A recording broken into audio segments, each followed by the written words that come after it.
ကတော့အနာဂတ်မှာကမ္ဘာရှိဆုံးမြေကူတရားကြီးဖြစ်လာတော့မှာပါအင်ဂျင်နီယာတွေက6နှစ်ကြာတဲ့အချိန်တွင်းမှာဒီတရားကိုပြီးစီးအောင်တည်ဆောက်မှာဖြစ်ပါတယ်သူတို့ကနှစ်စဉ်သင်္ဘောအစီ4000နဲ့လေယာဉ်အစီ1800ဖြတ်သန်းသွားလာမှုကိုရှောင်ကျဉ်ကြရပါတယ်တန်ချိန်9သိန်းရှိတဲ့တန်တယ်တွေနဲ့ကမ္ဘာရှိဆုံးတရားကြီးကိုတည်ဆောက်နေကြတာဖြစ်ပါတယ်အရန်နဲ့တဲ့ပင်လယ်ကြီးအောက်မှာအရှိဆုံးမြေအောက်လမ်းတစ်ခုကိုလည်းတည်ဆောက်နေကြရတာဖြစ်ပါတယ်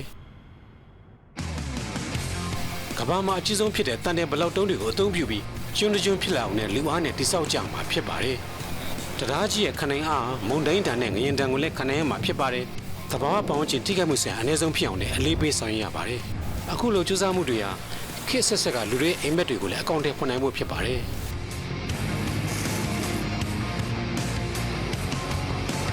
ဒီစီမံကိန်းကြီးကတော့အခုမှစတင်တာဖြစ်ပါတယ်ဗျာ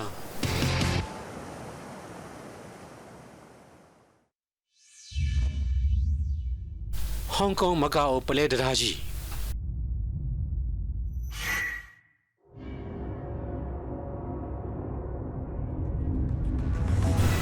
ဟောင်ကောင်1100စတူယန်မိုင်နဲ့လူဦးရေ9သန်းကျော်တဲ့မြို့ကြီးဟာ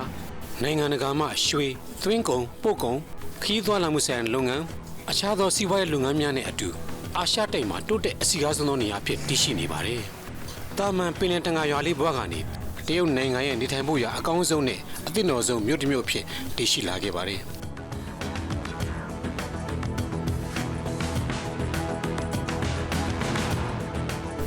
မကာအို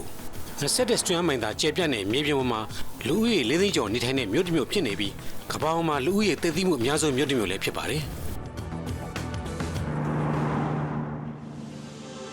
အခုဆောက်လုပ်ရေးအင်ဂျင်နီယာတွေကမြို့ကြီး3မြို့ကိုတစ်ဆက်တည်းဆက်သွယ်ပြီးမယ်။နောက်တစ်ချိန်မှာတမိုင်းဝင်လာမယ်မြေကူးတရားကြီးကိုအောင်မြင်အောင်တည်ဆောက်ကြမှာဖြစ်ပါတယ်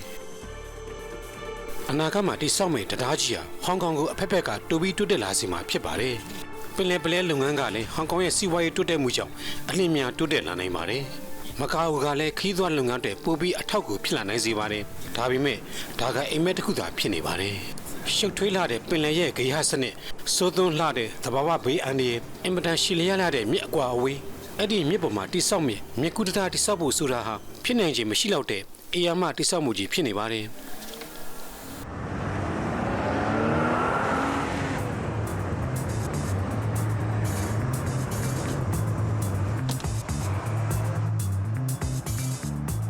ဖာမင်ဆန်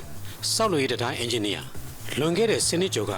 သူ့ရဲ့လုပ်ဖော်ကိုင်မဲ့တွေနဲ့အတူကမ္ဘာကျော်မြေကူးတရားတစ်စင်းဖြစ်တဲ့ဟန်ကျိုးမြေကူးတရားကိုတိဆောက်ခဲ့သူဖြစ်ပါတယ်။အဲ့ဒီသူ့ရဲ့အတွေ့အကြုံတွေကြောင့်ခက်ခဲတဲ့တရားတွေတိဆောက်တဲ့စင်ခေါ်မှုကိုတက်တက်နေသူဖြစ်နေပါတယ်။အကျူဟန်ကိုရောက်ရှိလာပါတယ်။သူ့အနေနဲ့ဆိုရင်ဒီအနာဂတ်တရားက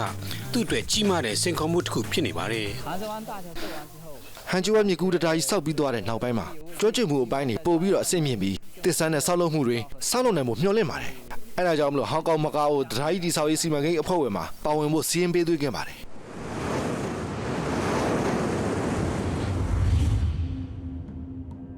ဟောင်ကောင်ကနေပြီးမိုင်30ကျော်ရှိတဲ့လင်းတိန်ပင်လယ်ကိုအလျားလိုက်ဖြတ်ပြီးမကာအိုနဲ့ကျူးအန်ကိုဆက်သွယ်ထားတဲ့မြေကူးတရားတိဆောက်ဖို့ဆိုတာပြဿနာတွေအများကြီးကိုကြော်ဖြတ်မှာဖြစ်ပါတယ်။ဟန်ကျိုးဝမြေကူးတရားတိဆောက်ခဲ့တဲ့အတွေ့အကြုံအရဆိုရင်တော့အနည်းငယ်လွယ်ကူမှုရှိနိုင်ပေမဲ့ဒီနေရာကဟန်ကျိုးဝနဲ့မတူပါဘူး။ဒီနေရာဟာတကမ္ဘာလုံးရဲ့အရေးကြီးဆုံးကုန်သွယ်မှုပင်လယ်စစ်ကားမြို့ကြီးဖြစ်ပြီးနေ့စဉ်သင်္ဘောအစီ4000ကျော်ဖြတ်တန်းသွားလာနေတဲ့စစ်ကားမြို့ကြီးလည်းဖြစ်နေပါတယ်။ရှုပ်ထွေးလာတဲ့ပင်လယ်ရဲ့ဂေဟစနစ်ကြောင့်လူသားတွေဟာအခက်အခဲတွေကိုပို့ပြီးတော့တွေ့ကြုံနေရပါတယ်။တောင်ပင်လယ်ရဲ့မုန်တိုင်းတွေဟာနှစ်စဉ်အကြိမ်ပေါင်းများစွာပြင်းပြင်းထန်ထန်တိုက်ခတ်နေတဲ့အတွက်ကြောင့်ဒီနေရာမှာမြေကူးတရားတိဆောက်မယ်ဆိုရင်သေချာတဲ့ကြိုတင်ပြင်ဆင်မှုတွေကိုမလွဲမသွေလုပ်ရမှာဖြစ်ပါတယ်။နောက်ထပ်အင်ဂျင်နီယာတွေရဆိုင်ရမယ့်ကိစ္စကတော့ပိုလို့မရတဲ့ကိန်းဂဏန်းတစ်ခု 10%စံပြူရလောက်အောင်အင်အားလျော့နေတဲ့ပင်လယ်ရေစီးကြောင်းကနှစ်စဉ်ကျူးကျော်မြင့်ဝါကနေများပြားလာတဲ့သဲတွေကိုသမုဒ္ဒရာထဲကိုပို့ဆောင်ပေးနေတယ်။တရားကြီးရဲ့တိုင်လုံးကြီးတွေကသဲတွေကိုတားဆီးတဲ့နိုင်ရန်တစ်ခုလိုဖြစ်သွားပြီးတော့တတ်မှတ်ထားတဲ့ 10% ကျော်တဲ့အခါမှာသင်္ဘောလမ်းကြောင်းတွေကနေလင်းတင်ရဲ့သမုဒ္ဒရာကျမ်းပြင်ကိုညင်ညာတဲ့လွန်ပြင်ဖြစ်သွားစေပါတယ်။ဒီလိုနောက်ဆက်တွဲသဘာဝဘေးအန္တရာယ်မဖြစ်စေဖို့ပြဿနာကိုအဖြေရှာမှာဖြစ်ပါတယ်။အရင်ဦးဆုံးဖြေရှင်းရမှာကသင်္ဘောတွေသွာလာနေတဲ့ပြဿနာဖြစ်ပါတယ် လင်းတင်ရန်ပင်လယ်နယ်နိမိတ်မှာဟောင်ကောင်ဘက်ကိုဥတည်နေတဲ့အရေးကြီးဆုံးသင်္ဘောရင်းနဲ့လမ်းကြောင်းတစ်ခုရှိတယ်။လင်းတင်ရင်းနဲ့လမ်းကြောင်းလို့ခေါ်တယ်။အဲ့ဒါကသင်္ဘောကြီးတွေသွားလာနိုင်တဲ့တစ်ခုတည်းသောရင်းနဲ့လမ်းကြောင်းဖြစ်တယ်။တရားကြီးရဲ့တိစောက်မှုဟာဒီအရေးကြီးတဲ့ရင်းနဲ့လမ်းကြောင်းရဲ့သေရှင်နဲ့ပတ်သက်နေတယ်။ဒီလင်းနဲ့ရင်းနဲ့သင်္ဘောလမ်းကြောင်းရဲ့အရေးပါမှုကအရန်ကိုမြင်မာနေပါတယ်။အခုကတော့တန်ချိန်၄သိန်းသင်္ဘောကိုရေရှည်အနေနဲ့စဉ်းစားထားပါတယ်။အခုချိန်မှာတန်ချိန်၃သိန်းစီးတင်သင်္ဘောတွေသွားလာနိုင်ပါတယ်။တန်ချိန်3သိန်းခန့်တိုင်းရှိတဲ့ကြီးမားတဲ့သမောကြီးတွေဖြတ်သန်းနိုင်မှုဆိုရင်တရားအမြင့်ကမီတာ80အထက်ကျော်ပြီးတရားတိုင်လုံးတွေရဲ့အမြင့်ကမီတာ200ကျော်တဲ့ကြီးမားတဲ့တရားကြီးဖြစ်ပါလိမ့်မယ်။မီတာ80အမြင့်ဆိုတာကခန့်မှန်းခြေအားဖြင့်တော့26တက်ရှိတဲ့တိုက်တွေအမြင့်လောက်ရှိပါတယ်ခင်ဗျ။အဲ့ဒီအမြင့်လောက်မှာမော်တော်ကားမောင်းရတဲ့အရသာကိုစဉ်းစားကြည့်ရင်သိနိုင်ပါလိမ့်မယ်။26တက်အမြင့်မှာကားမောင်းရတာဘလို့မှတက်တောင့်တက်တာရှိမှာမဟုတ်ပါဘူး။အနီးနားမှာရှိတဲ့ဟောင်ကောင်လေဆိပ်ကလည်း88မီတာမြင့်တဲ့အဆောက်အဦတစ်ခုဖြစ်နေတယ်။သူ့ရဲ့ပြန်သန်းမှုလမ်းကြောင်းမှာရှိနေလို့လည်းအခက်တွေ့နေရတယ်။အင်ဂျင်နီယာတွေအတွက်တကယ့်ကိုကြီးမားတဲ့စင်ခုံမှုဖြစ်နေတာကအမှန်ပါပဲဒီရင်းနဲ့လမ်းကြောင်းဟာဘယ်လို့မှကြီးမားတဲ့တရားကိုစောက်လို့မရနိုင်ပါဘူးဒီချက်ကမှမဖြစ်ရှင်းနိုင်မှုဆိုရင်တော့လုပ်ငန်းကြီးတစ်ခုလုံးကိုပဲရပ်တန့်ရပါလိမ့်မယ်လုပ်ငန်းတွေအင်မတန်ကြီးမားတဲ့အခက်အခဲကိုရင်ဆိုင်နေကြရပါတယ်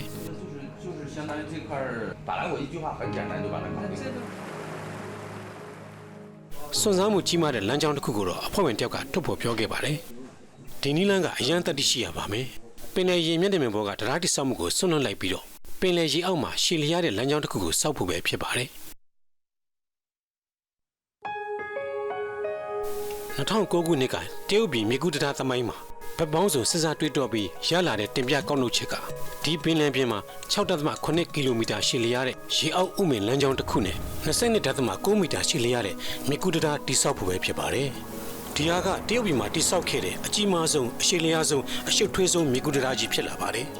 ်ဒီတရားကြီးတိစောက်ပြီးတော့ကျူးဟိုင်မကာဝတ်နဲ့ဟောင်ကောင်ကိုသွားမယ်မြေပြင်ခရီးလမ်းကအချိန်4နာရီကနေမိနစ်30အထိတိုးတောင်းသွားပါလိမ့်မယ်တရုတ်ပြည်အင်ဂျင်နီယာတွေဟာမြေကူးတရားကြီး6ဆင်းကိုတိစောက်ခဲ့တဲ့အတွေ့အကြုံတွေရှိခဲ့ပေမဲ့ပင်လယ်ကြီးအောက်ဥမင်လမ်းကြောင်းကိုတော့တစ်ခါမှမတိစောက်ခဲ့ဘူးပါဘူးဒီအနာဂတ်မှာတိစောက်မဲ့တရားကတမိုင်းမှာတစ်ခါမှမရှိခဲ့ဘူးသေးတဲ့စိန်ခေါ်မှုတစ်ခုဖြစ်ပါတယ်ကျူးဟိုင်မြို့ရဲ့ကန်ယူရန်တရားတိစောက်ဖို့အတွက်ဒီဇိုင်းဆွဲဖို့အပိုင်စတင်တော့မယ်အချိန်မှာပထမအခက်အခဲကအင်ဂျင်နီယာတွေကိုစီကြုံနေပါတယ်就是前面那个就是တရားနဲ့ရေအောင်လမ်းကြောင်းရဲ့ဆက်သွယ်မှုကိုဖြည့်ရှင်းဖို့ကျွန်းကျွန်းရှိနေဖို့လိုပါတယ်ဒါပေမဲ့ဒီမှာအသုံးချဖို့ဘာကျွန်းမှမရှိပါဘူးတခုတည်းသောနီလန်းကတော့လူအင်အားနဲ့ကျွန်းကျွန်းဖန်တီးတိစောက်ဖို့ပဲဖြစ်ပါတယ်ရှုပ်ရမှုအပြည့်နဲ့ပင်လယ်ကျမ်းမြေပေါ်မှာလူဖန်တီးတဲ့ကျွန်းကျွန်းတိစောက်ဖို့ဆိုတာမခံမနိုင်အောင်ကြီးမားတဲ့တိစောက်မှုကြီးတစ်ခုဖြစ်နေပါတယ်ကျွန်တော်တို့ဒီချင်းဆောက်မဲ့နေရာကအောက်ခြေမှာခန့်မှန်းခြေ15မီတာလောက်ကနေမီတာ20လောက်ထိထူတဲ့နှုံးမြေတူကြီးတစ်ခုရှိနေတယ်ဗျဥပမာအားဖြင့်ပဲပြားတုပ်တဲ့နှိုင်းရှင်ပဲဆိုရင်တော့ကျွန်တော်တို့ကဒီလိုတာရှည်ခံမဲ့ကြောက်တုံးတွေကိုတိတ်သီးစာများတဲ့ကြောက်ပုံစံတုံးတွေနဲ့ချလိုက်မယ်ဆိုရင်ဒီပဲပြားပေါ်မှာရောက်တာနဲ့ချောထွက်သွားလိမ့်မယ်နေရာတစ်ခုထဲမှာတီးတက်နေမှာမဟုတ်ဘူးလေဒီလိုကာလကြာရှည်ဖို့စီမံကိန်းမှာဒီလိုပဲပြားချက်ကြီးတွေကိုတူးပစ်တာဒါမှမဟုတ်ရေနဲ့ဖဲထုတ်ပြီးတော့သူ့ကိုပဲပြားကြောက်ဖြစ်အောင်လှုပ်ပြီးမှကြောက်တုံးတွေပုံစံကိုတည်မြဲအောင်ချနိုင်မှာဖြစ်ပါတယ်ခင်ဗျာဒီနှုံးမြေကြီးတွေကိုရှေ့ဖို့ဆိုတာက146မီတာမြင့်တဲ့ pyramid 3ခုကိုတိစောက်ဖို့လိုအပ်တဲ့ဒုတဲ့အတိုင်းစာကြီးတွေဖြစ်နေပါတယ်ဒီလိုလှုပ်ဆောင်မှုဟာပင်လယ်ကတက်ရှိတွေအတွက်ပင်လယ်ပြင်ညဉ့်ညမ်းမှုအန္တရာယ်တွေဖြစ်လာစေနိုင်ပါတယ်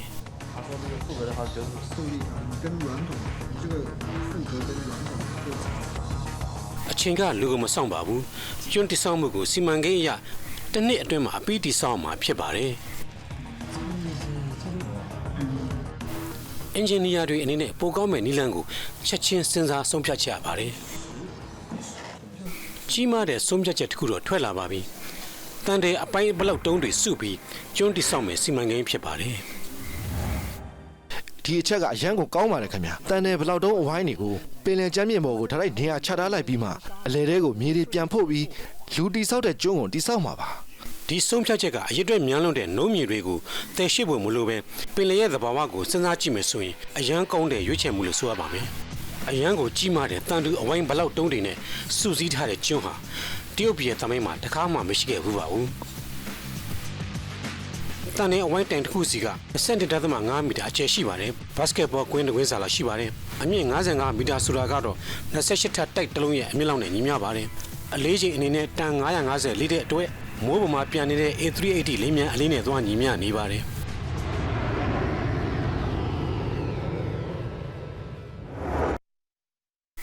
ပထမပြဿနာဖြေရှင်းလို့ပြီးပါပြီနောက်ထပ်အရန်ကျက်တဲတဲ့အခက်အခဲတစ်ခုကအင်ဂျင်နီယာတွေစီကိုရောက်လာပါတယ်ဒါကတော့6.8 မိုင်အကွာဝေးရှိတဲ့ရေအောက်သွန်းလမ်းကိုဘယ်လိုပုံစံတိစောက်မယ်ဆိုတာပါပဲအင်ဂျင်နီယာတွေအရင်ဆုံး15 မီတာကဒိုင်လိုအကာရန်နီးပညာဖြစ်ပါတယ်ဒီနည်းကတရုတ်ပြည်မှာအသုံးပြုမှုရင်းနှီးကျွမ်းကျင်ပြီးသားဖြစ်ပါတယ်အကြီးဆုံးဆက်အနေနဲ့မြေအောက်ကို45 မီတာအထိတူးနိုင်ပြီးလမ်းကြောင်းအတက်ကိုဖောက်ဖို့အနေအတွက်15 မီတာရှိတဲ့လမ်းကြောင်းကိုတူးနိုင်မှာဖြစ်ပါတယ်ဒီနည်းပညာကိုလည်းစွန့်ပြရမလို့ဖြစ်နေပါတယ်သူတို့အတွက်10% ရေတားစီနှုတ်ရဲ့စိန်ခေါ်မှုတကယ်လို့ဒိုင်းလိုဖွဲ့စည်းရတဲ့ဥမင်လမ်းကြောင်းကိုတိစောက်မယ်ဆိုရင်တော့လှုပ်ရှားမှုမရှိပဲတည်ငြိမ်မှုရှိနေမှာကိုဖြစ်မှာပါပိုပြီးနောက်အောင်မြော့မယ်ဆိုရင်တော့ဒီကျွန်းက1 ကီလိုမီတာပဲရှိတာခင်ဗျဒီကျွန်းမြင့်ဝရဲ့မျက်နှာပြင်ပေါ်ကမြင့်ရဲ့အလျားဖြစ်ပါတယ်ရေတားစီတဲ့အကျိုးသက်ရောက်မှုကပိုပြီးများတယ်ဗျ10% ရေတားစီမှုဆိုတဲ့တောင်းဆိုမှုအောက်မှာ1 ကီလိုမီတာဆိုတာလက်မခံနိုင်တဲ့အရှည်ဖြစ်ပါတယ်အခုအသုံးပြုနိုင်တဲ့တခုတည်းသောနီလန်းကတော့နှင်းမြုပ်ထားတဲ့ဥမင်ပိုက်လမ်းကြောင်းနည်းပညာပါပဲဒီနီလန်းကတော့မြစ်ကျန်းပြင်ပေါ်မှာမြောင်းတူးပြီးတော့အသင့်ပုံစံချထားပြီးသားလမ်းပုံစံခွက်ကိုမြောင်းတဲ့မြုပ်ထည့်ပြီးရေအောက်မှာပြန်ဆက်သွယ်လိုက်ခြင်းဖြစ်ပါတယ်ဒီလိုတစ်ဆက်တည်းဆက်သွယ်မှုဟာလူဖန်တီးတဲ့ကျွန်းတူရဲ့အရှိကိုပြောင်းလဲသွားစေပါတယ်ဒါကြောင့်တဘာဝပတ်ဝန်းကျင်ထိသိမ်းမှုအပိုင်းကနေကြည့်မယ်ဆိုရင်တော့မြုပ်ထားတဲ့ရေအောက်လမ်းကြောင်းကကျွန်းရဲ့အရှိကို625 မီတာအထိရောက်ရှိသွားစေပါတယ်ခင်ဗျပင်လယ်ပင်သဘာဝထိခိုက်မှုအတွက်ကြောင့်ကျွန်းတူတစ်ခုစီတိုင်းရဲ့အရှိကမီတာ400နီးပါးလျော့နေသွားပါတယ်။ဒါပေမဲ့ဒီလိုကြီးမားတဲ့ပြင်ဆင်ချက်ကအင်ဂျင်နီယာတွေအတွက်ကြီးမားတဲ့အခက်အခဲစိန်ခေါ်မှုကြီးဖြစ်ပါတယ်။ဒါဟာကမ္ဘာပေါ်မှာအခက်အခဲဆုံးလမ်းကြောင်းတစ်ခုဖြစ်နေပါတယ်ခင်ဗျာ။ဒီဆောင်းကကမ္ဘာမှာအစွန်းစားဆုံးရေအောက်တည်ဆောက်မှုဖြစ်နေပါတယ်။ရင်းသွားလာအပိုင်းတစ်ခုဟာမီတာ180ရှည်ပြီး33 မီတာကျယ်ပါတယ်။အမြင့်က17 မီတာပါ။ရင်သုံးစီးသွားနိုင်တဲ့လမ်းကြောင်းတစ်ခုဖြစ်တဲ့လှိုင်ကောင်းတစ်ခုနဲ့ဖွဲ့စည်းထားပါတယ်။အလေးချိန်ကတန်9600လင်းတင်သင်္ဘောတစ်စီးရဲ့အလေးချိန်နဲ့ညီမျှနေပါတယ်။အနောက်ဘက်ကျွန်းတူကနေအရှေ့ဘက်ကျွန်းတူအထိကိုပင်လယ်ကျမ်းပြင်ပေါ်မှာလူမဲ့နီးပညာနဲ့ဆက်ဆက်လိုက်ပါတယ်။ဒီချိန်ထဲနဲ့အရှည်မီတာ180အလေးချိန်ကတန်9600ရှိတဲ့တန်တဲ့သွားလမ်းတစ်ခုတိစောက်ဖို့ဆိုတာကအရန်ကိုကြီးမားတဲ့စင်ခုံမှုတရားဖြစ်နေပါတယ်တကယ်လက်တွေ့မှာတွေ့ရှိမဲ့အခက်အခဲကိုစဉ်းစားကြပါတယ်အင်ဂျင်နီယာတွေကနီလန်ကောင်းတစ်ခုကိုစဉ်းစားနိုင်ခဲ့ပါတယ်မီတာ180ရှိတဲ့လှိုင်ကောင်းကိုအပိုင်းအသေး၈ခုစီပိုင်းဖြတ်ပြီးမှဒီအပိုင်းသေးသေးလေးတွေကိုစက်ုံမှာမူလရှည်အောင်ပြန်ဆက်မယ်အပိုင်းငယ်လေးတွေဖြစ်ခွဲလိုက်တာကတန်တဲ့သွားလမ်းတိစောက်မှုအခက်အခဲကိုဖြေရှင်းလိုက်နိုင်ပါတယ်ကျွန်းတူတိစောက်မှုလုပ်ငန်းစတင်ဖို့ပထမခြေလှမ်းကတန်တဲ့ဥမင်သွမ်းလန်းတွေကိုတိစောက်မှာဖြစ်ပါတယ်။တရုတ်အင်ဂျင်နီယာတွေအတွက်ဒီနည်းပညာပထမဆုံးဖြစ်နေပါတယ်။ရှန်ဟိုင်းအရှိဘက်တရုတ်ပြည်ပိုင်းမှာအကြီးမားဆုံးသောစိတ်ကမ်းမြို့အဓိကကတော့နိုင်ငံတကာဗန်နိုင်းဆက်သွယ်မှုနဲ့စီးပွားရေးကူးသန်းမှုဘိုးအချက်ချာဖြစ်ပါတယ်။မြို့တော်နဲ့ကီလိုမီတာ30ကွာဝေးတဲ့ချမ်းရှင်ကျွန်းပေါ်မှာတော့တရုတ်ပြည်အကြီးမားဆုံးတန်တဲ့တိစောက်မှုဘိုးဌာနရှိပါတယ်။ဒီလိုကြီးမားတဲ့တန်တဲ့ထုတ်လုပ်မှုဌာနမှာနေ့စဉ်တန်ချိန်1000ကျော်ပမာဏနဲ့ကမ္ဘာအရကစီးပွားရေးသမားတွေလိုအပ်တဲ့ကြီးမားတဲ့အရာမဆက်လုပ်ရေးတွေအတွက်နေ့စဉ်တန်တွေကိုထုတ်လုပ်ပေးနေပါတယ်။ကန်ကျူအောက်တရားကြီးရဲ့ရင်သွမ်းလန်းတန်တဲ့လှိုင်ကောင်းကိုလည်းဒီမှာပဲထုတ်လုပ်တိစောက်တာဖြစ်ပါတယ်။လောကမောတွေကကျွန်းရဲ့စီမံကိန်းကာလအမီနေရောညပါအစစ်မပြတ်တိစောက်နေကြပါတယ်။ဆောအင်ဂျင်နီယာကနေ့တိုင်းရုံးခန်းနဲ့စက်ရုံကိုအခောက်ခါခါကိုကြည့်တန်းကြီးလုပ်နေရပါတယ်။သူတို့ရဲ့အဖွဲ့ကအချိန်8လအတွင်းမှာရင်သွမ်းလန်းလှိုင်ကောင်း120ကိုတိစောက်မှာဖြစ်ပါတယ်။ဒါပေမဲ့ဒါလွယ်ကူတဲ့အလုပ်တစ်ခုတော့မဟုတ်ပါဘူး။အဝိုင်းပုံရင်သွမ်းလန်းလှိုင်ကောင်းကိုတခါတည်းနဲ့အပိတိစောက်နိုင်တဲ့တန်တဲ့အလိပ်နဲ့ပုံတယ်မရှိပါဘူး။သူတို့တခြားနည်းလမ်းကိုစဉ်းစားရမှာဖြစ်ပါတယ်။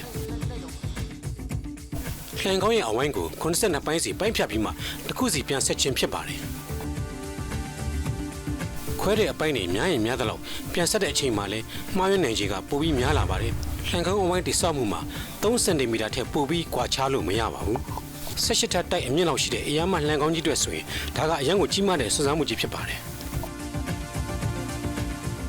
င်ဂျင်နီယာကအကြံကောင်းတစ်ခုကိုစဉ်းစားခဲ့တယ်အဝိုင်းပုံတိုင်ကောက်ရဲ့အလဲဝင်ရုပ်ကနေထိချုပ်ပြီးတော့အပြင်ဘက်အဝိုင်းအလွှာတွေရဲ့ဆက်မဲ့နေရာတွေကိုမှတ်သားပြီးဆက်ရမှာဖြစ်ပါတယ်အချက်ရည်3960နဲ့တန်ကြီး6000ရှိတဲ့တံပြောင်းတွေကိုစက်ရုံမှာထုတ်လုပ်ပြီးဖြစ်နေပါပြီဒီတန်ကြအလွှာတွေနဲ့အလွန်ကြီးမားတဲ့ပြင်သစ်က Eiffel တိုင်မျိုး10ခုတိစောက်နိုင်ပါတယ်သူတို့အနေနဲ့အချိန်8လအတွင်းမှာတန်လိုင်ကောင်းအခု120ကိုအပြီးတိစောက်မှာဖြစ်ပါတယ်ရှန်ဟိုင်းနဲ့ကီလိုမီတာ1300ဝေးတဲ့ဟောင်ကောင်မြို့ဖြစ်ပါတယ်ဒီမြို့ဟာအာရှတိုက်ရဲ့စီးပွားရေးနဲ့ကုန်သွယ်မှုဗဟိုဌာနဖြစ်ပါတယ်ဒီနေရာမြင်းနေရာအလွန်ရှားပါပြီးလူဦးရေသိသိတဲ့အတွက်နေရာသေးသေးလေးတစ်ခုအတွက်ကိုကြီးမားတဲ့ယင်းနှိမ့်ညွှန်မှုကိုလုပ်ရပါတယ်အခုကန်ကျောက်တရားကြီးဟာဟောင်ကောင်ကိုလာဖို့အတွက်မိနစ်30သာကြာတဲ့အတွက်ဟောင်ကောင်ရဲ့စီးပွားရေးအသက်အဝန်းမှာပိုပြီးတိုးတက်ကြီးမားတဲ့အင်အားတရဖြစ်လာစေပါတယ်ဒီတရားကြီးကဟောင်ကောင်အတွက်ဘာတွေသက်ဆောင်လာပေးမလဲဆိုတာကိုမစ္စတာလီကကောင်းကောင်းသိပါတယ်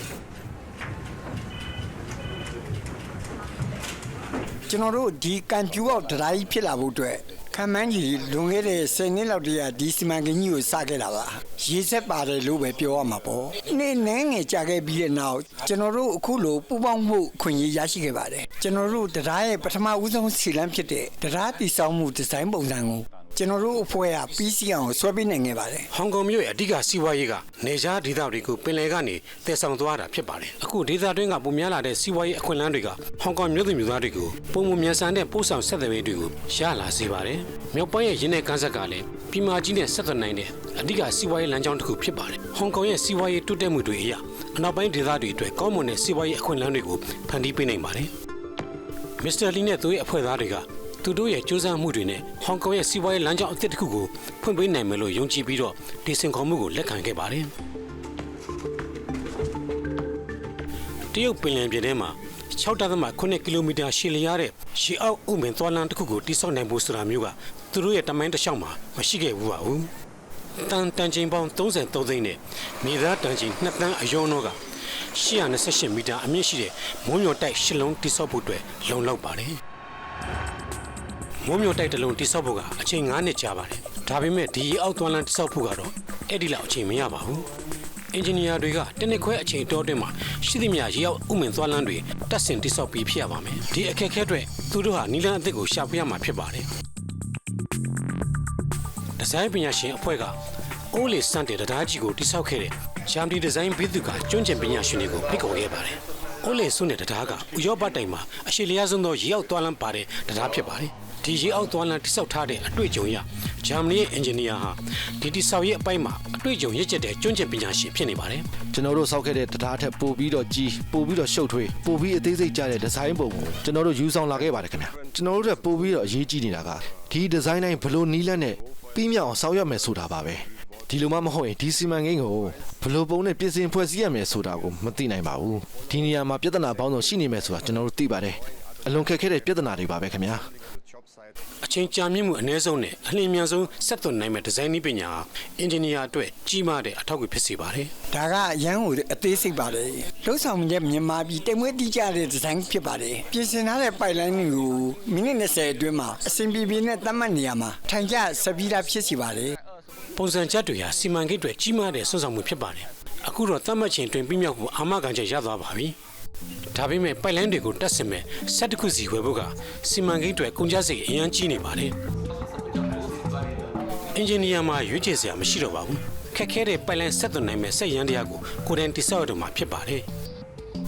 တရုတ်အင်ဂျင်နီယာတွေကကမ္ဘာပေါ်မှာအရန်သေးစိတ်ပြီးအလိုလျောက်ပိုက်လိုင်းတက်ဆင်ဆက်သွယ်တဲ့ရန်တရားကိုကိုယ်တိုင်တိစောက်ဖို့စင်ခေါ်မှုတစ်ခုကိုလက်ခံလိုက်ပါတယ်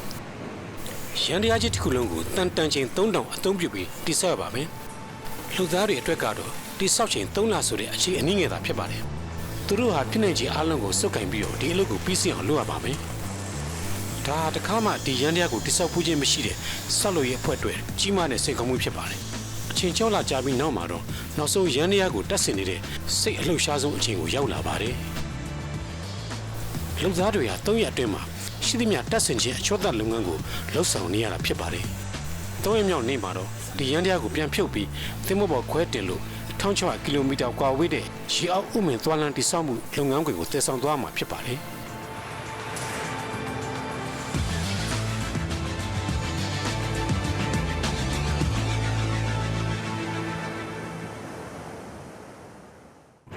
1600 ကီလိုမီတာကွာဝေးတဲ့ကွေ့စန်းကျွန်းမှာလူသား3000ကျော်ဟာရေအောက်သွားလမ်းတက်ဆင်တဲ့ရန်တရားရောက်လာမဲ့အချိန်ကိုစောင့်ရင်နေညံမပြတ်ပြင်ဆင်မှုတွေနဲ့အလုပ်ကိုလုပ်နေကြရပါတယ်သူတို့ကရက်တရာအတွင်းမှာမြေကိုညှိပြီးအီယာမဆက်ယုံကြီးကိုတိစောက်နေကြပါတယ်ဒီဆက်ယုံရဲ့အဓိကလုပ်ငန်းကကမ္ဘာအရှိဆုံးပင်လယ်ရေအောက်ဥမင်ရင်သွားလမ်းကြောင်း33ခုကိုတိစောက်ပေးရမှာဖြစ်ပါတယ်ဒီဆက်ယုံဟာဘလုံးဝဲဆင်ဝဲစာအကျယ်ဝန်းမှာကုဗမီတာ3သိန်းရှိတဲ့ကြောက်သားနဲ့မြေတူးတွေကိုတူးရမှာဖြစ်ပါတယ်လာတလာစီမှာတန်ချိန်9600အလေးချိန်ရှိတဲ့ရေအောက်ဥမင်သွားလမ်း2ခုကိုထုတ်လုပ်နေရမှာဖြစ်ပါတယ်ကီလိုမီတာ1900အကွာအဝေးမှာရှိတဲ့ဟိုက်ပင်းမြို့တော်ရဲ့တလျင်မှာအရန်အရေးကြီးတဲ့စမ်းသပ်မှုတစ်ခုကိုပြုလုပ်နေပါတယ်ရေအောက်ဥမင်သွားလမ်းတွေကိုဘယ်လိုအဆင်ပြေအောင်ဆင်ရမယ်ဆိုတာကိုအင်ဂျင်နီယာတွေကိုပြသပြီးမှဖြစ်ပါတယ်စမ်းသပ်မှုကအရန်ဆိုးသွမ်းတဲ့ပင်လယ်ပြင်ပတ်ဝန်းကျင်အခြေအနေမှာရေအောက်ဥမင်သွားလမ်းကိုတည်ဆောင်ဆက်သွယ်ပြီးတက်ဆင်တဲ့လက်တွေ့ပြသမှုဖြစ်ပါတယ်သူတို့ကတန်ချိန်9600ရှိတဲ့ရေအောက်ဥမင်သွားလမ်းကိုဆွဲယူပြီးကြီးမားတဲ့တန်ကြုံတဲ့ချီနှောင်ထိသိမ်းမှဘေးကင်းပြီးဆက်သွယ်နိုင်မယ်ဆိုတဲ့တိကျတဲ့အဖြေကိုစမ်းသပ်ရှာဖွေနေတာဖြစ်ပါတယ်စမ်းသပ်မှုကတိကျတဲ့အဖြေကိုရရပါမယ်မဟုတ်ရင်တော့မတွေးဝင်စရာပါပဲကျွန်တော်တို့အခုလုပ်နေတဲ့တက်ဆင်မှုကတော့ရေအောက်ရင်သွားလှိုင်ကောင်းကိုချပြီးတော့တက်ဆင်နေတဲ့အန်ရည်များတဲ့အပိုင်းဖြစ်ပါတယ်အခုဒီလှိုင်ကောင်းကကျွန်တော်ဖြည်းဖြည်းလေးတွန်းလိုက်ရင်တော့မှအလွန်ကြီးမားတဲ့လှုပ်ရှားမှုဖြစ်သွားစေပါတယ်ခင်ဗျာတကယ်လို့ဒီစမ်းသပ်မှုကမတိကျဘူးဆိုရင်ဥမင်လှန်ကောင်းဆက်သွယ်တဲ့အချိန်မှာမချိတ်မိပဲရင်သွားပိုင်လင်းကကြီးမားတဲ့သမုဒ္ဒရာအောက်မှာနှိမ့်မြုပ်သွားနိုင်ပြီးတော့တန်ဖိုးအပြင်တန်း100လောက်ရှိတဲ့ဆုံးရှုံးမှုအပြင်လုံသားတွေအသက်အန္တရာယ်ကိုလည်းဒုက္ခကောင်းကောင်းပေးနိုင်ပါတယ်တက်ဆင်မှုကိုစတင်နေပါပြီ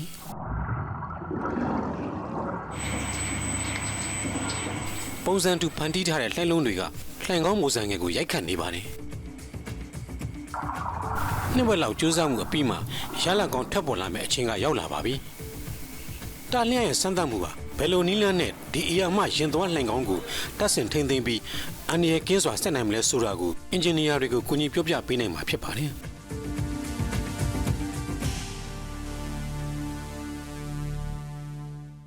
မကာအို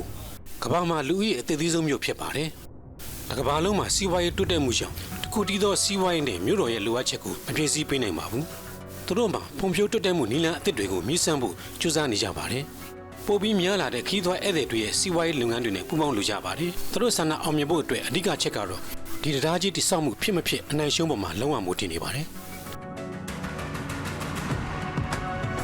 အခုကျမတို့အဖွဲ့ဟာမကာအိုရဲ့နာမည်အကြီးဆုံးနေရာကိုရောက်ရှိနေတာပါမားကျော်ဘုံကျောင်းလို့ခေါ်ပါတယ်ဖူလူမျိုးကန်းကတ်တဲ့နေရာလည်းဖြစ်ပါတယ်မကာအိုမြို့ကဟွမ်းအမကြီးက10နှစ်ကျော်အတွေ့အကြုံရှိတဲ့ခီးသွွားဂိုက်တယောက်ဖြစ်ပါတယ်ပုံမူများပြားလာတဲ့ခီးသွွားဧည့်သည်တွေကိုကြည့်ပြီးဒီတရားကြီးပြီးဖို့ပို့ပြီးမျှော်လင့်မိခဲ့ပါတယ်ကျမကတော့1983ခုနှစ်တည်းကမကာကိုရောက်လာတာအခုဆိုရင်တော့အနှစ်30ရှိပြီပေါ့မကာအိုကပြည်မနဲ့မပူးပေါင်းခင်နဲ့ပူးပေါင်းပြီးနောက်ရဲ့ပြောင်းလဲမှုကထူးခြားပါတယ်2002ခုနှစ်ကနေလွတ်လပ်သွားခဲ့ပြီးပြည်မကြီးကဧည့်သည်တွေအများအပြားကျမတို့မကာအိုရောက်လာကြတယ်မကာအိုခီးသွွားလုပ်ငန်းနဲ့အစားအသောက်အပါအဝင်ရောင်းဝယ်မှုတွေကိုတိုးတက်စေပါတယ်ဒါကြောင့်အခုကျမတို့ရဲ့လူနေမှုဘဝတွေကပုံမပြီးကောင်းမွန်လာပါတယ်所以现在我们的生活的话就越来越好了အမကြီးခွန်လိုပဲရှောင်းလိကလည်းခီးသွွားလုပ်ငန်းမှာအလုပ်လုပ်ပါတယ်သူဟာခီးသွွားပညာရနဲ့ဘွဲ့ယူပြီးဒီတရားကြီးအနာဂတ်ကသူမကိုပို့ပြီးတိုးတက်လာအောင်ခေါ်ဆောင်သွားနိုင်ပါတယ်နောက်၄နှစ်နောက်ပိုင်းမှာကျမအလုပ်ထွက်လုပ်နိုင်တော့မယ်ထင်တယ်။အဲ့ဒီအချိန်မှာဆိုရင်တော့ကျမပိုကျပြက်တဲ့နေရာတွေကိုသွားနိုင်မယ်။မကောက်မှသာမကောက်ဘူး။ကျူဟိုင်းဒါမှမဟုတ်ဟောင်ကောင်အထိကိုလည်းသွားပြီးအလုပ်လုပ်လို့ရနိုင်တယ်။အဲ့ဒီအချိန်မှာတော့အဲ့ဒါကတာမန်ကိစ္စလေးတစ်ခုလောက်ပဲဖြစ်တော့မှာပါ။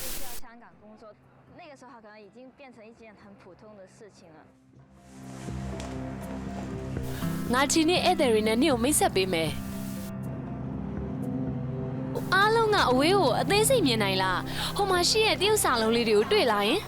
ကြောက်ချင်သေးလေးကောင်ဒီမှာရှိတယ်အဲ့ဒါကိုတရုတ်လို့ဆိုရင်တော့အန်ရကင်းတယ်ကောင်းတယ်ဆိုတဲ့အဓိပ္ပာယ်ဆောင်တယ်ပြီးတော့ဒီဟာကဒါရီယာမကာအိုရဲ့ယဉ်ကျေးမှုအမွေနှစ်တွေလို့သူခံယူထားပါတယ်သူမကမြောက်စွာသောလူတွေကိုစစ်မှန်တဲ့မကာအိုရဲ့အကြောင်းကိုနားလည်စေချင်ပါတယ်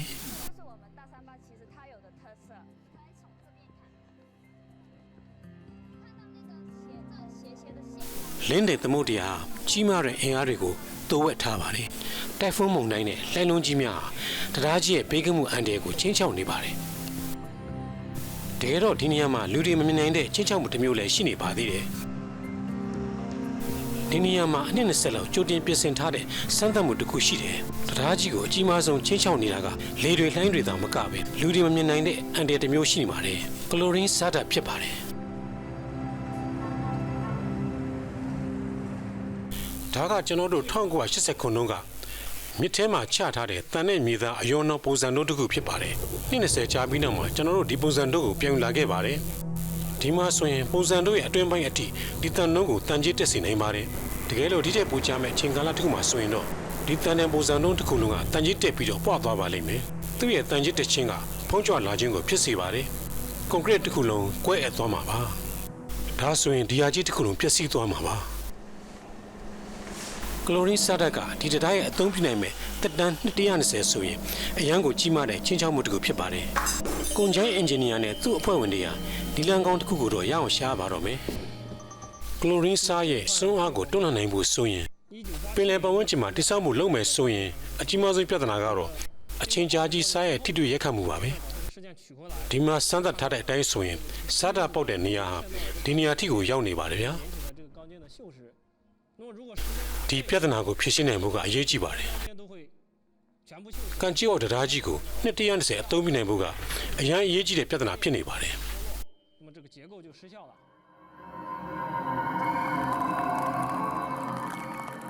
20ကြာစမ်းသပ်မှုရနောက်ဆုံးမှာတရားအတွက်တန်ကြီးတက်တန်ခန္ဓာအားကိုဘယ်လိုလုပ်ရမလဲဆိုတဲ့အချက်တစ်ခုကိုရှာဖွေတွေ့ရှိခဲ့ပါတယ်။ခန္ဓာရဲ့တည်သီးစအမြင့်ဆုံးမြေသားအဖြစ်ပြုလုပ်နိုင်မဲ့နည်းပညာတစ်ခုကိုရှာတွေ့ခဲ့ပါတယ်။သူ့ရဲ့တန်ကြည့်တဲ့နှုတ်ရဲ့ခဏရင်အားတာမန်မိသားတွေထွက်အစများစွာပူပါတယ်။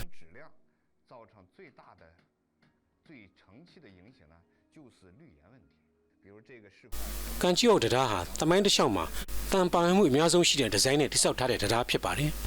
20ကီလိုမီတာရှိတဲ့တရားကတန်ချိန်9သိန်းအသုံးပြုမှာဖြစ်တယ်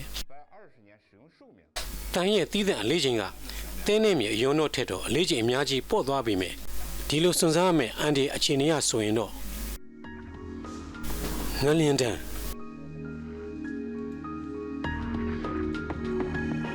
ရှက်အင်ဂျင်နီယာမှာအရန်ကြီးမားတဲ့တာဝန်တစ်ခုရှိနေပါတယ်။သူ့ရဲ့အဖွဲ့ကဒီတရားကြီးငလျင်တန်မခံရအောင်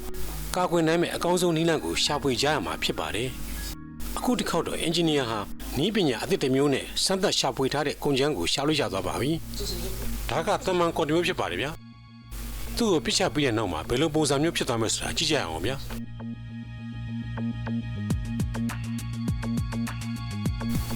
ဒါကတော့နောက်ထပ်အမျိုးအစားတစ်မျိုးဖြစ်ပါတယ်ဗျာ။သူကအစစ်မြေကွန်တီမျိုးဖြစ်တယ်။သူ့ရဲ့ရည်သွေးကဘယ်လိုလဲဆိုတာကိုဒီစမ်းသပ်မှုနဲ့ကြည့်ကြရအောင်။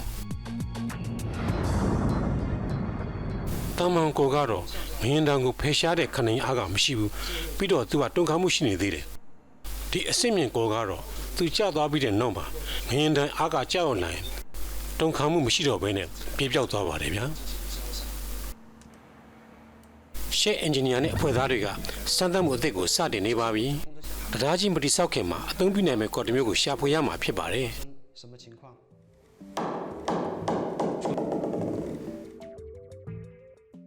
这是另外一种橡胶，它是高阻尼橡胶材料，它的阻尼特性我们也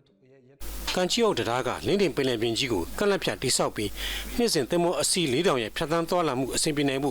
အာမခံပေးထားရုံမက6.9 ကီလိုမီတာမြေရောက်ရင်သွားလမ်းအပြင်သုံးနှန်းသွားတရားကိုလည်းတိဆောက်ထားတယ်။အခုဒီတရားကြီးရဲ့ဒီဇိုင်းကလည်းနောက်ဆုံးအပိုင်းထဲကိုရောက်နေပါပြီ။အရင်ကဒီလိုတစ်ခါမှအပြည်ပြည်ဆိုင်ရာလေဆိပ်3ခုရဲ့လင်းပြေးလန်းကြောင်းအတွင်းမှာကန့်လန့်ဖြတ်တိဆောက်ထားတဲ့တရားဆိုတာလုံးဝမရှိခဲ့ဘူးပါဘူး။အန်ဒီရဲ့အရှိဆုံးကတော့ကမ်းပန်းနဲ့အရက်ကိုနီးကလွန်းတဲ့အတွက်ဖြစ်ပါတယ်။ကန်ကျူတရားကမကာအိုလေဆိပ်နဲ့ကီလိုအနည်းငယ်သာကွာဝေးပါတယ်။လင်းပြန်တန်းပြီး10မိနစ်အတွင်းမှာတရားအထက်ကောင်းငယ်မှာပြန်တန်းနေပါတယ်။ ပုံမှန်တည်ဆောက်မှုလုပ်ငန်းမှာဆိုရင်တော့ crane ကတရားကိုယ်တဲ့အပေါ်ဘက်ပုံမြင့်တဲ့နေရာအထိရောက်နေရပါတယ်ဒါပေမဲ့ဒီနေရာမှာတော့ engineer တွေကိုဒီပုံစံအသုံးပြုခွင့်မပေးပါဘူးလင်းလေကြောင်းလိုင်းတွေရဲ့တောက်ဆိုချက်ရတရားတည်ဆောက်နေတဲ့ကာလမှာ120မီတာအမြင့်ထက်ကျော်တဲ့အမြင့်ဘယ်ရာမှရှိလို့မရပါဘူးတရားကြီးအမြင့်တိုင်က120မီတာရှိနေပါပြီဒီဆောက်မှုပုံစံဒီဇိုင်းအသစ်ကိုပြန်ပြီးထုတ်မှာဖြစ်ပါတယ်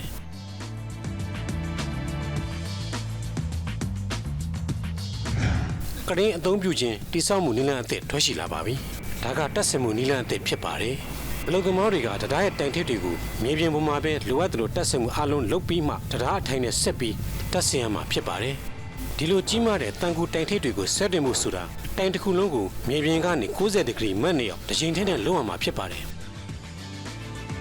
တရားရဲ့တိုင်ထစ်တက်ဆင်မှုအသစ်ဟာလူတွေကိုရမ်းစိတ်ဝင်စားစေပါတယ်။နောက်ဆုံးအဆင်ပြေအောင်တက်ဆင်နိုင်ဖို့ဆိုတာကစမ်းသပ်စစ်ဆေးမှုတစ်ခုကိုအောင်မြင်နိုင်မှသာဖြစ်ပါတယ်လင်းတရံပင်လယ်ကမုန်တိုင်းဖြစ်စဉ်များတဲ့နေရာဖြစ်ပါတယ်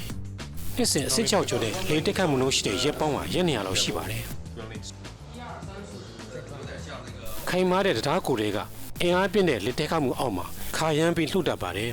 တဖြည်းဖြည်းတုန်ခါမှုတွေနဲ့ရက်ခတ်မှုတွေကြောင့်ဖြစ်ပေါ်လာတတ်တဲ့အဆုံးသတ်မှုကိုတော့မတွေးရလောက်ပါပဲရှန်ဟန်ထုံကြီးတက်ကလူမှာကဲပေါမခါကចောင်းသားတွေကိုဥဆောင်ပြီးစမ်းသပ်မှုတွေကိုလုပ်နေပါတယ်သူတို့ကပုံစံငယ်ပြုတ်လုပ်ပြီးလေတက်ခတ်နှုံးတွေနဲ့ရိုက်ခတ်လို့ဘယ်လိုနည်းလမ်းအသုံးပြုရမယ်ဆိုတာကိုဖြည့်ရှင်းမှုနည်းလမ်းရှာနေပါတယ်အချက်တစ်ချက်ကိုစစ်ဆေးကြည့်ပါအောင်ပုံမှန်ဖြစ်ရလား7မီတာမှာစက္ကန့်တိုးလိုက်တိုင်းအစင်မီတာအချို့ကိုကျွန်တော်တို့တွေးကြည့်လိုက်ပါတယ်ညွတ်ကျသွားတဲ့ပုံစံကိုတွေ့ရပါတယ်စက္ကန့်တိုင်း16မီတာမှာဆိုရင်လေတိုင်တို့အဆင့်9နဲ့သူ့ရဲ့ညွတ်ကျနိုင်မှုက40စင်တီမီတာတိရှိနေပါတယ်အဲ့ဒီ40စင်တီမီတာရဲ့လှုပ်ခတ်မှုကလမ်းသွားနေတဲ့လူတွေရင်ပေါ်မှာစီးနေတဲ့သူတွေသွားနေတဲ့ကားတွေကားပေါ်ထိုင်နေတဲ့လူတွေအတွက်တက်တောင့်တက်တာမရှိပဲတရားပေါ်မှာမူးဝေတဲ့ခံစားမှုကိုရရှိနိုင်ပါတယ်တရားညွှန်ကြားမှုကိုထိနိုင်မှုကဒီစမ်းသပ်မှုရဲ့အဓိကအချက်ဖြစ်ပါတယ်။သူတို့ကဒီညွှန်ကြားမှုကိုကြွယ်ပြောက်စေနိုင်မဲ့နည်းလမ်းကိုရှာဖွေရမှာဖြစ်ပါတယ်။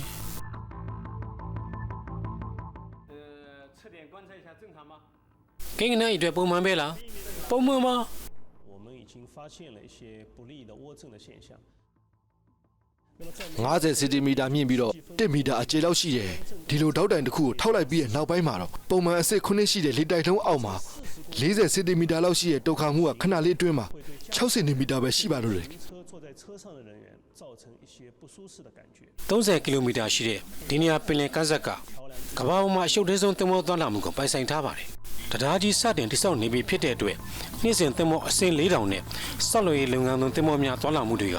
ကြီးမားတဲ့ရှုပ်ထွေးမှုကိုဖြစ်ပေါ်စေပါတယ်။အင်ဂျင်နီယာတွေဖြစ်ရှိရမှာကအများပြားပါပဲ။သူတို့ကပင်လယ်ရောင်းရဲတွေနဲ့ပင်လယ်ဘက်ဆိုင်ရာအဖွဲ့အစည်းတွေနဲ့ပူးပေါင်းပြီးကီလိုမီတာ30ရှိတဲ့ပင်လယ်မျက်နှာပြင်မှာသင်္ဘောသွားလာမှုလမ်းကြောင်းကိုအသစ်ပြန်လည်သတ်မှတ်လိုက်ကြပါတယ်။那么加上这样一个大概50多公分高，然后1米左右宽的这么一个溢流板以后呢，可以使得原来在7级风作用之下的40公分这么大的一个整幅，一下子降到只有6公分。ကျွန်တော်တို့အခုဒီဆောင်မဲ့တရားလမ်းကြောင်းအပိုင်းကပို့ပြီးရှည်လျားတယ်။မကြခင်မှာလည်းလုပ်ငန်းစတင်တော့မှဖြစ်ပါတယ်။ရေကြောင်းဌာနရေလမ်းခရီးသွားသင်္ဘောတွေရဲ့စီမံမှုနဲ့ရွှေ့ပြောင်းမှုပိုင်းမှာဘာအချက်များရှိပါတယ်လဲ။ဒီ23ကီလိုမီတာရှိတဲ့တရားရဲ့ဘေးနားမှာသွားလာမှုဘေးကင်းရေးဆိုတာအရန်ခက်ခဲတဲ့အပိုင်းဖြစ်ပါတယ်။ကျွန်တော်တို့တိဆောက်ရင်းနဲ့သွားလာရေးမှာလည်းကြီးမားတဲ့အခက်အခဲတွေရှိနေပါတယ်။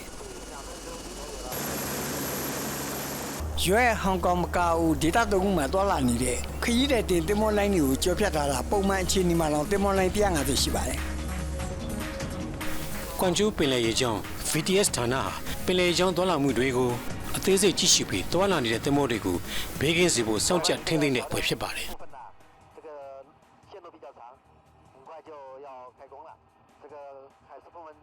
高速客船的航线的调整和规划上面有什么想法没有？可以说，在我们这个23公里的桥梁段的这个水上交通安全监管中，应该是最难的部分，也是对我们这个施工和通航安全影响最大的部分，跨越了我们这个来往于粤港澳3地的这个高速客船。ရှန်ဟန်ကျွန်းဟာရင်သွားလမ်းလှိုင်ကောင်းကတက်ဆင်မှုနောက်ဆုံးပိုင်းကိုရောက်နေပါပြီ။ကန်ချီယိုတရားကြီးကမကြာမီမှာစတင်တော့မှာဖြစ်ပါတယ်။အခုကျွန်တော်တို့ဒီဘက်ကကန်ချီဝေါတန်လိုင်းကောင်းအဝိုင်းက 3လပိုင်းကစတင်တိစောက်ခဲ့တာပါကျွန်တော်တို့တောက်လျှောက်လုပ်နေပါတယ်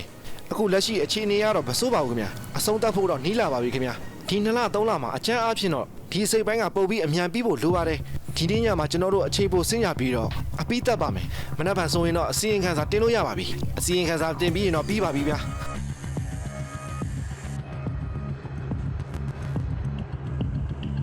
ဒီတံပိုင်လိုင်းအဝိုင်းတွေကိုကီလိုမီတာ1600ကွာဝေးတဲ့စီမံကိန်းနေရာကိုရောက်တဲ့ပို့ရမယ်ဆိုတော့ထင်သလောက်မလွယ်ကူတဲ့ကိစ္စဖြစ်ပါတယ်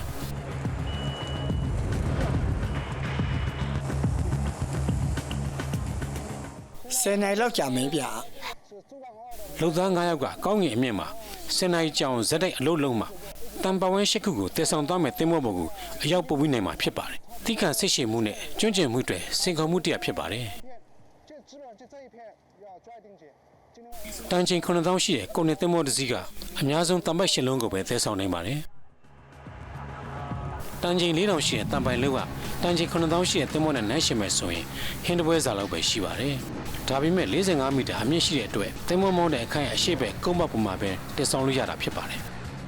တင်မောအတွေ့အကြုံ20ရှိတဲ့တင်မောဦးစီးမှုအတွက်ကလည်းပထမဆုံးချိန်ဒီစိန်ခေါ်မှုကြီးနဲ့တွေ့ဆုံရပါတယ်ကျွန်တော်တို့တာမန်တင်မောတွေတက်ဆိုရင်တော့ဒီတင်မောမောင်းခိုင်အရှိပဲမျက်နှာစာမှာဘာကုန်းမှမတင်ပဲရှင်းနေရပါတယ်အခုကျွန်တော်တို့ဒီလိုတန်ပိုင်လိုင်းတင်ထားတဲ့အတွက်သူ့ရဲ့အမြင့်ကမီတာ40ကျော်နေတယ်တင်မောမောင်းခိုင်ရဲ့စက်ခန်းအရှိတစ်ခုလုံးကိုကာထားတယ်ဒါကြောင့်စက်ခန်းကနေအရှိမြင့်ကွင်းကိုဘာမှမမြင်ရပါဘူးမောင်းတဲ့သူကဟိုဘက်ဒီဘက်မနာတမ်းပြေးပြီးတော့ဘေးဘက်နှစ်ဖက်ကနေနေတယ်ပဲမြင်ရတဲ့နေရာကနေတောလာနေတဲ့လှေသမောတွေကိုကြည့်ရမှာဖြစ်ပါတယ်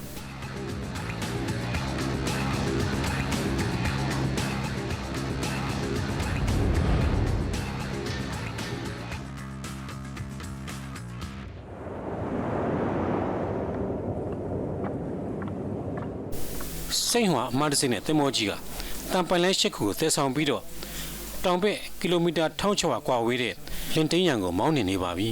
现在我们这种拉这种钢管高度都40多米整个把驾驶台全部挡死了所以说我们在驾驶台上可以说全部什么都看不见驾驶员必须在2旋不停地来回穿插来走动只能从2侧1600ကီလိုမီတာအကွာအဝေးမှာရှိတဲ့ကိုယ်စန်းကျန်း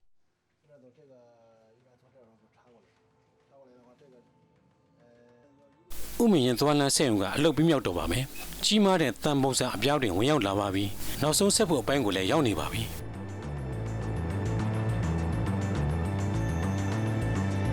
ဒီဆက်ကြုံဟာအချိန်6လနဲ့လုပ်ငန်းပြီးစီးနိုင်ခဲ့ပါတယ်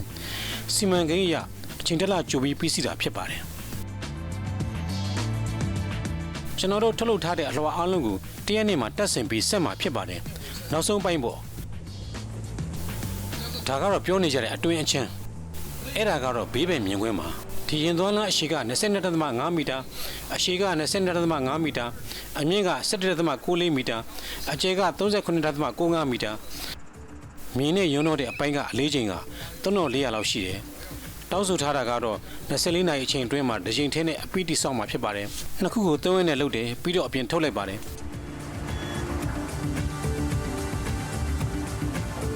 နောက်ဆုံးတစ်ချက်ကိုဂရိတ်နဲ့သယ်ဆောင်နေတော့ဖြစ်ပါတယ်လောက်သားလေးကဂရိတ်နဲ့အကူအညီနဲ့10တန်လောက်လေးတဲ့အလှော်ကိုပင်မရှောင်းလန်းပေါ်ကိုဆက်နေပါတယ်နောက်ထပ်အချိန်တစ်လနဲ့အမှတ်1ရှောင်းလန်းကိုစတင်တိစောက်တော့မှာဖြစ်ပါတယ်ကဘာသစ်တစ်ခုရဲ့မှတ်တမ်းမှာပါဝင်တော့မှာဖြစ်ပါတယ်内模那个是侧模它的那个城管预制的长度呢是22.5米长度是22.5米高是11.94米宽是37.95米这个的混凝土的话有3400方左右要求的话一次交租是24小时就把它一次交完ချိန်ဝအမှတ်တင်မောကသတ်မှတ်ထားတဲ့နေရာဖြစ်တဲ့ကျူးဟန်ကိုတဖြည်းဖြည်းနဲ့နီးလာပါပြီဒါကတော့ခေတ်သစ်မှာဖွံ့ဖြိုးတိုးတက်လာတဲ့မြို့တစ်မြို့ဖြစ်ပါတယ်တာမန်တန်ကောင်ရွာလေးတရွာကနေဖွံ့ဖြိုးတိုးတက်လာပြီးလူဦးရေ15သန်းဖြစ်လာတာ20ကြာပါပြီဒါလောက်နဲ့မလုံလောက်သေးပါဘူးကန်ကြီးအော်တရားကြီးတိစောက်မှုမှာသူလဲပါဝင်လာပါတယ်ကမ္ဘာစီးပွားကူးသန်းရောင်းဝယ်တွေမှာအဓိကနေရာဖြစ်လာပါလိမ့်မယ်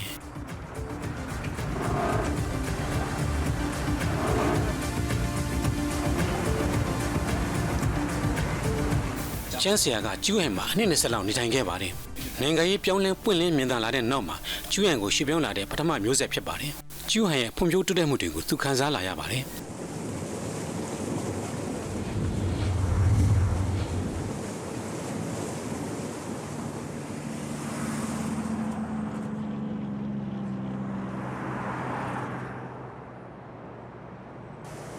ဒီနေ့ပကြီးတနမ်းမှာခလွေးတွေက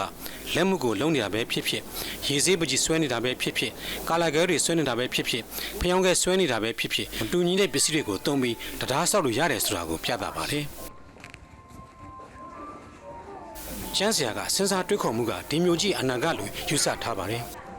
ဒီတရားတိဆောက်မှုအပေါ်ကိုမျှော်လင့်ချက်အပြည့်အဝထားရှိထားပါတယ်ကျူဟန်ကဒီတဲ့ပို့ပြီးလှပကောင်းမွန်လာပါလိမ့်မယ်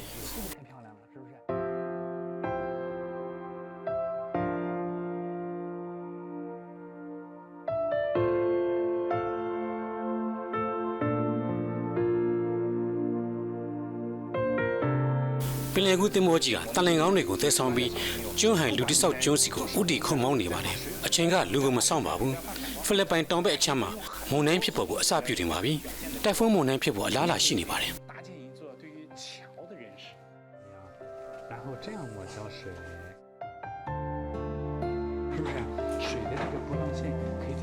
ပင်လယ်ပေါ်မှာထောင်ပေါင်းများစွာသောမျက်လုံးတွေကဒီအရာမပိုက်လုံးကြီးတွေကိုသတိထားနေကြရပါတယ်အရှိချမ်းကျုံရဲ့အရေးကြီးတဲ့အစိပ်ပိုင်းဖြစ်လာတော့မှမို့ဖြစ်ပါတယ်ဒါကတော့စိန်ခေါ်မှုကြီးမားတဲ့လုပ်ငန်းတစ်ခုဖြစ်ပါတယ်တန်950အလေးချိန်ရှိပြီးတော့45မီတာမြင့်တဲ့အရာမတန်ပိုက်လိုင်းကြီးကိုတတ်မှတ်ထားတဲ့ပင်လယ်ကျမ်းမြေပေါ်ကိုတက်ဆင်ဆက်သွယ်တော့မှမို့ဖြစ်ပါတယ်သူတို့ရဲ့လွဲချော်မှုအမှားကို2စင်တီမီတာထက်ပိုလို့မရပါဘူးချင်းစီယာကဂရင်းပညာရှင်တယောက်ဖြစ်ပါတယ်သူသားလင်ဒီတာဝန်ကိုအောင်မြင်လှုပ်ဆောင်နိုင်မှာဖြစ်ပါတယ်ဘာလို့လဲဆိုတော့သူကကမ္ဘာအကြီးဆုံးရဲမာကြီး8ခုကိုပိုင်ဆိုင်ထားတဲ့အတွက်ဖြစ်ပါတယ်ဒါကကျွန်းတူတိဆောက်ဖို့အတွက်တည်တံ့မှာယူထားတဲ့အရာမဂရင်းကြီးဖြစ်ပါတယ်တန်ချိန်1600ကိုလွယ်တူနဲ့သဲဆောင်နိုင်မှာဖြစ်ပါတယ်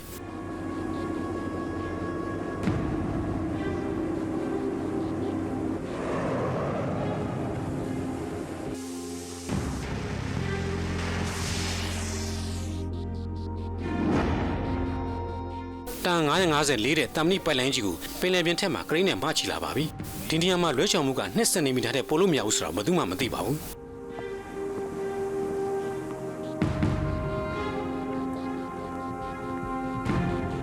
ကီလိုမီတာ2000မြင့်တဲ့ကောင်းကင်မှာ GPS ယူတူကအစမပြတ်တွက်ချက်နေပါတယ်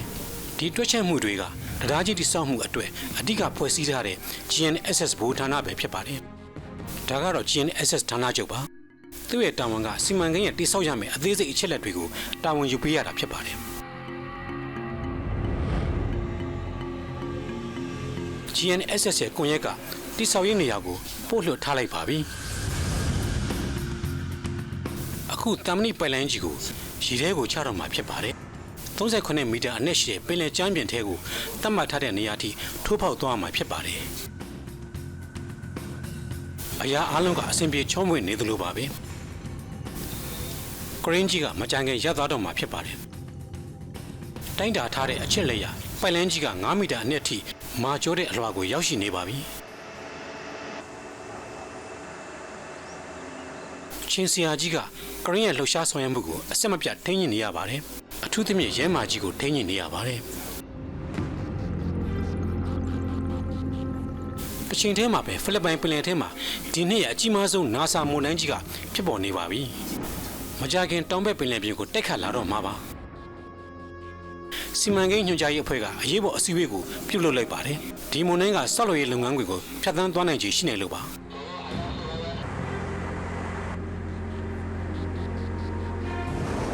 တမ်မဏိပိုင်လိုင်းချတဲ့ဂရင်းကအရန်ခက်ခဲတဲ့အချိန်ကိုကြုံနေရပါတယ်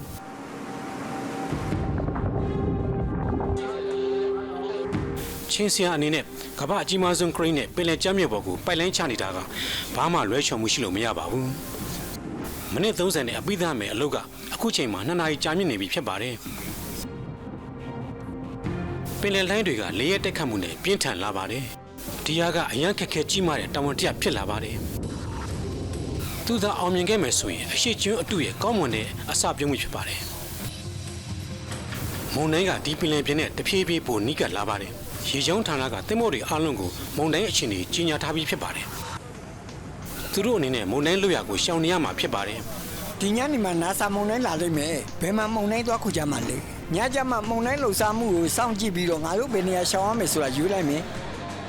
ဟော်ဒီဘက်ကိုဥတီနေတယ်နောက်ဆုံးတော့ကျွန်းတူရဲ့တိဆောက်မှုမှာပြောင်းလဲမှုတွေရှိလာပါတယ်တမ်မဏိပိုင်လိုင်းကပုံမြန်းတဲ့နှုံနဲ့ထိုးဆင်းသွားပါပြီ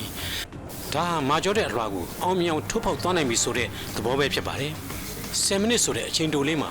ချင်းစရာတိဆောက်ထားတဲ့အယာမကရင်ကြီးကတမ်မဏိပိုင်လိုင်းကိုတတ်မှတ်ထားတဲ့အနက်ကိုအောင်မြင်အောင်ချထားပေးနိုင်ခဲ့ပြီဖြစ်ပါတယ်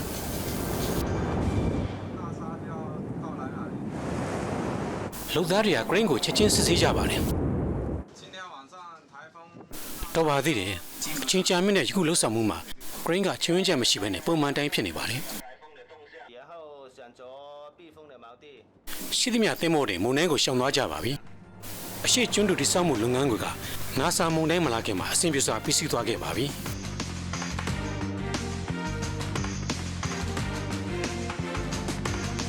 28နှစ်ကြာအောင်ပြင်ဆင်မှုနဲ့တရုတ်ပြည်အင်ဂျင်နီယာကြီးတွေဟာဒီလိုရှုပ်ထွေးခက်ခဲမှုတွေပြည်နေတဲ့ပင်လယ်ကူးတရားကြီးကိုစတင်တိဆောက်နေပြီဖြစ်ပါတယ်သူတို့ကကြီးမားတဲ့တမ်မဏိပိုင်လိုင်းကြီးတွေနဲ့ကျွန်းတူနှစ်ခုကိုတိဆောက်နေပါတယ်ကြီးမားတဲ့ဥမရင်သွားလမ်းတွေကိုတိဆောက်ဖို့တမ်မဏိလမ်းကြောင်း33ခုကိုတိဆောက်ပြီးကမ္ဘာအရှေ့ဆုံးပင်လယ်ကြီးအောက်ရင်သွားလမ်းကြီးကိုတိဆောက်ခဲ့ပါတယ်ရှုပ်ထွေးနေနေလာတဲ့ပင်လယ်ကျမ်းပြင်ပြောင်းလဲမှုတွေရဲ့စင်ကုန်မှုတွေနဲ့အတူကမ္ဘာအရှေ့ဆုံးတရားကြီးကိုတဘာဝဘေးအန္တရာယ်ရက်ခတ်မှုတန်းခံနိုင်မဲ့နည်းပညာသုံးကုန်ကျန်းတွေတဲ့တိဆောက်ပြီးတော့အစပြုခဲ့တာပါ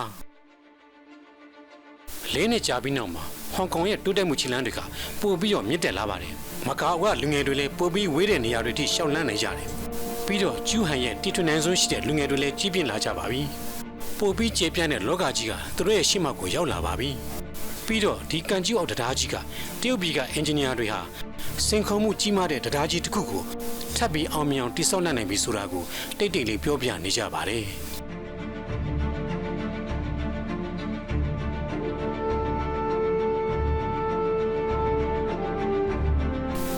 ဆောက်လုပ်ရေးနဲ့ရှန်ဟိုင်းကွန်တိုက်စင်တာ